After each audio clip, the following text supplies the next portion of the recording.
Hello guys, welcome back my YouTube channel. So guys, आज हम ultra Vegito का next chapter cover करने जा रहे हैं। इस मांगा के क्रिएटर हैं कोलमी ARJ। जाइए और उनको अपना सपोर्ट दिखाइए गाइस। इनसे जुड़े लिंक मैंने डिस्क्रिप्शन में दे दिए हैं। सो लास्ट वीडियो में हमने देखा कि सेराफिम गोकू और जैनो के दोनों गार्ड्स के बीच में बैटल स्टार्ट हो जाती है। दोनों गार्ड्स एक साथ मिलकर सेराफिम गोकू पे अटैक करते हैं। उन दोनों की स्पीड पहले से बहुत ज्यादा बढ़ जाती है, लेकिन गोकू उन दोनों के अटैक को ब्लॉक कर लेता है। अटैक खत्म करने के बाद हम गोकू को देखते हैं, जिसके फेस से पता लग रहा होता है कि अब बैटल में गोकू को दिक्कत आने लगी है। फिर अचानक से जी एक जबरदस्त पंच गोकू के फेस पे मारता है, जिससे गोकू थोड़ा पीछे हो जाता है और उसके फेस की हालत थोड़ी खराब हो जाती है। पंच खाने के बाद गोकू भी एक जबरदस्त किक जी के फेस पे मारता है, जिससे जी उड़ता हुआ पीछे जा रहा होता है। गोकू एस की तरफ सीरियस लुक में देख के बोलता है, मुझे इन दोनों के साथ एक साथ लड़ने में दिक्कत आ सकती है, लेकिन 1-on-1 बैटल में मैं इन्हें हरा सकता हूँ। मुझे ये बस जल्दी से जल्दी करना होगा। गोकू बहुत ही तेजी से एस की तरफ बढ़ने लग जाता है और जाके उसके हाथ को पकड़ लेता है। हाँ, तुम दोनों तो पेयर हो ना, तो तुम दोनों को तो एक साथ ही मरना चाहिए। एस हैरानी में होता है और एस बोलता है, क्या? अपने हाथ को मुझ पर से हटाओ गंदे मोटल। गोकू एस को बहुत ही तेजी से जी की तरफ फेंक देता है।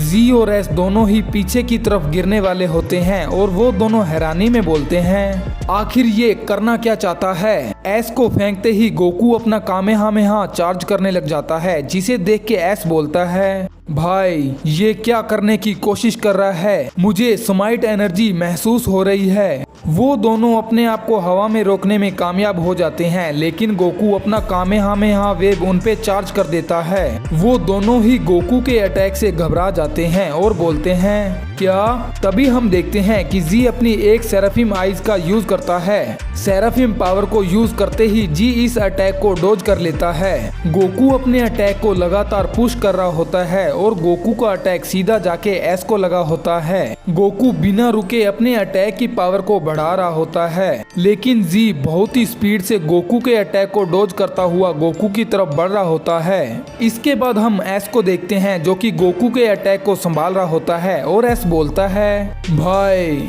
इस मोटल के खिलाफ उस ताकत को यूज करने की जरूरत ही क्या है? तभी हम देखते हैं कि जी अचानक से गोकू के पास पहुंच जाता है। हाँ, गोकू जी को अपने इतना पास देखे थोड़ा शॉक हो जाता है। वो दोनों अपने हाथ को पीछे करके एक जबरदस्त पंच बनाते हैं। हम देखते हैं कि दो पंचेस आपस में टकराते हैं। ये होते हैं गॉड ऑफ डिस्ट्रक्शन गोकू और ट्रू डीमन डिस्ट्रॉयर वेजिटा। उन दोनों की बैटल भी बहुत खतरनाक तरीके से चल रही होती है। इसके बाद हम एक एक्सप्लोजन को देखते हैं, जो कि गोकू और वेजिटा के पंच टकराने से हुआ होता है। लॉर्ड ज़ेनो गोकू और वेजिटा की फाइट से बहुत ज्यादा शौक रह जाते हैं और लॉर्ड ज़ेनो बोलते हैं, वाओ, क्या ये फिर से अपने बालों को बदलेंगे? लॉर्ड ज़ेनो बहुत ज्यादा खुश हो जाते हैं और बोलते हैं कि वाओ, मुझे इस बार ब्लू हेयर चाहिए। वेजिटा फिर से गोकू की तरफ बढ़ने लग जाता है और जाके एक जबरदस्त पंच गोकू को मारता है, लेकिन गोकू वेजिटा के पंच से बचने में कामयाब हो जाता है। गोकू एक जबरदस्त किक वेजिटा के पेट में मारता है, जिससे वेजिटा शॉक रह जाता है। वेजिटा खुद को संभालते ही बहुत सारे की अटैक गोकू की तरफ शूट करने लग जाता है। हाँ, वेजिटा अपने अटैक शूट करते हुए नोटिस करता है कि गोकू उसके पीछे आ गया है। इसके बाद फिर से उन दोनों की बैटल पहले की तरह खतरनाक तरीके से आगे बढ़ने लग जाती है। वो दोनों एक दूसरे को पुश करने की अपनी पूरी कोशिश कर रहे होते हैं। वाओ, ज़ेनोसामा इस बैटल को पूरी तरह एंजॉय कर रहे होते हैं और वो बोलते हैं, ये तो दुनिया का बेस्ट शो है। मैं नहीं चाहता कि ये खत्म हो। इसके बाद वो थोड़ा शांत होके बोलते हैं, मैं क्या करूँगा अगर ये शो खत्म हो गया? मैं तो बहुत ज्यादा बोर हो जाऊंगा। इसके बाद ज़ेनोसामा ग्रैंड प्रिस्ट की तरफ देख के कहते हैं, सुनो डाई, मैं चाहता हूँ कि अब तुम भी खेलना शुरू करो। इस शो को और ज्यादा लंबा बनाओ। ये सुन के ग्रैंड प्रिस्ट को बहुत ज्यादा गुस्सा आ रहा होता है, लेकिन दूसरी तरफ वेजिटो स्माइल करता है और वेजिटो बोलता है, तुमने सुना डाई, लगता है कि हमारी बारी आ चुकी है। वेजिटो एकदम से पावर अप करता है और अपनी सुपर सैयन 2 की फॉर्म में चला जाता है। वेजिटो बिना टाइम को वेस्ट किए ग्रैंड प्रीस्ट की तरफ अटैक करने के लिए बढ़ने लग जाता है। ग्रैंड प्रीस्ट वेजिटो को इग्नोर कर देते हैं और वो कुछ सोच रहे होते हैं। हाँ, वेजिटो ग्रैंड प्रीस्ट पे अटैक कर देता है, लेकिन ग्रैंड प्रीस्ट बिना देखे ही वेजिटो के अटैक को डोज कर लेते हैं और ग्रैंड प्रीस्ट एक पंच वेजिटो के पेट में मारते हैं, जिससे वेजिटो बिल्कुल शॉक रह जाता है। ग्रैंड प्रीस्ट ने अपने एक हाथ को अभी भी पीछे कर रखा होता है। वेजिटो इस पंच के कारण बहुत ही तेजी से पीछे की तरफ जा रहा होता है और जाके ग्रैंड जेनो के पैलेस की दीवार से टकराता है। गोकू और वेजिटा दोनों वेजिटो की हालत को देख के बिल्कुल शॉक रह जाते हैं। दूसरी तरफ वेजिटो अपनी आंखों को बंद करके स्माइल करता है। वेजिटो के मुंह से खून निकल रहा होता है और वेजिटो बोलता है, लगता है कि एक स्टेप आगे जाने का समय आ गया है। सही कहा ना भाई। एकदम से वेजिटो अपनी आंखों को खोलता है। हम देखते हैं कि वेजिटो की आंखें रेड हो जाती हैं। ग्रैंड प्रीस्ट वेजिटो की तरफ देखते हैं और उनके फेस पे डर साफ दिखाई दे रहा होता है। नहीं, लूसिफ। ग्रैंड प्रीस्ट के अटैक के बाद हम देखते हैं कि वेजिटो अभी भी लॉर्ड जेनो के पैलेस की दीवार में धंसा होता है। उसके फेस पे अभी भी इवल स्माइल होती है और वो हंस रहा होता है। वेजिटो खुद को दीवार से निकालता है और ग्रैंड प्रीस्ट के सामने आके बोलता है, मेरे छोटे भाई, मुझे जान के ये बहुत अच्छा लगा कि तुम्हारा अटैक पहले की तरह बहुत कमजोर है। वेजिटो को अपने सामने देख ग्रैंड प्रीस्ट बहुत ज्यादा डर जाते हैं और वो बोलते हैं, लूसिफ, नहीं, ऐसा नहीं हो सकता, अब हम क्या करेंगे। दूसरी तरफ वेजिटो, जो कि अब लूसिफ बन गया है, वो अपनी गर्दन को चटकाते हुए बोलता है, मुझे तो ऐसे लगा था कि तुम मेरा बहुत अच्छे से स्वागत करोगे। माँ तुमसे बहुत ज्यादा डिसअपॉइंट होती, ठीक उसी दिन की तरह जिस दिन तुम पैदा हुए थे, डाई। हाँ माँ, ये सच में तुम ही हो।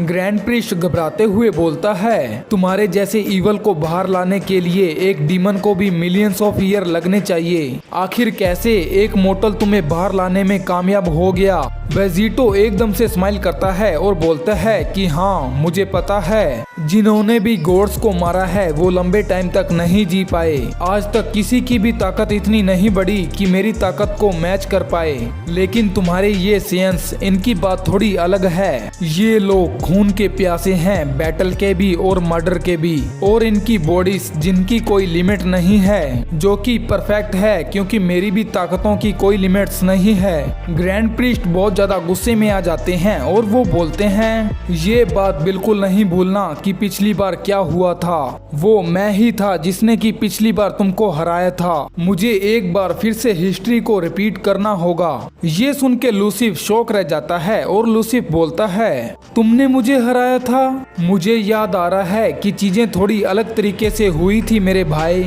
क्या सच में तुमने मुझे हराया था या फिर तुम इस बात को भूल गए हो? तुमको मदद लेनी पड़ी थी दोनों गार्ड और लॉर्ड जेनो से।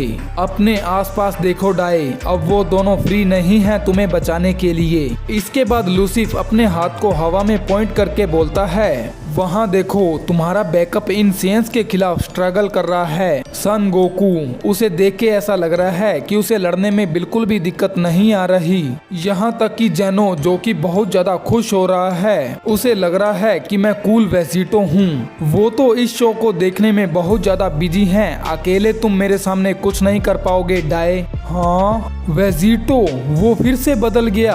लूसिफ जेनो की तरफ देख के स्माइल के साथ बोलता है, हाँ जेनो, मैं आज भी तुमको एंटरटेन कर रहा हूँ। आखिर तुम्हें मेरी ये नई आंखें कैसी लगी? रेड आइज को देख के लॉर्ड जेनो बहुत ज्यादा खुश हो जाते हैं और वो बोलते हैं, वाओ, ये तो सच में कमाल की हैं। ये तो मुझे गोकू से भी ज्यादा अच्छी लग रही हैं। तुम और क्या कर सकते हो वेजिटो? ग्रैंड प्रीस्ट एकदम से चिल्लाते हैं कि माय लॉर्ड।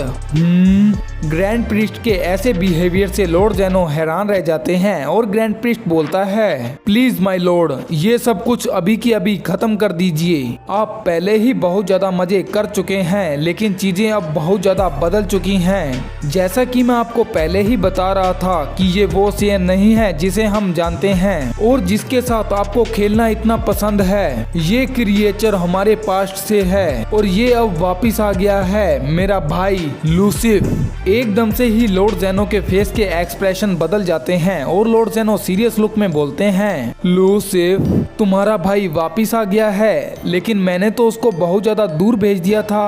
अच्छा तो वो मुझे चैलेंज कर रहा है। एकदम से ही लॉर्ड जेनो गुस्सा होकर बोलते हैं, ये तो एक बहुत बड़ी प्रॉब्लम है, मेरे रूल बहुत ज्यादा पक्के हैं। अगर तुम वही बुरे आदमी हो जिसके बारे में मैं सोच रहा हूँ तो डाई सही बोल रहा है। ये शो यहीं पे खत्म होता है क्योंकि मुझे ईवल्स को देखना बिल्कुल पसंद नहीं है। एकदम से लॉर्ड जेनो अपने एक हाथ को आगे करके बोलते हैं, फिर से गुड बाय लूसिफ। हाँ नहीं ऐसा मत कीजिए जैन चान, प्लीज रुक जाइए।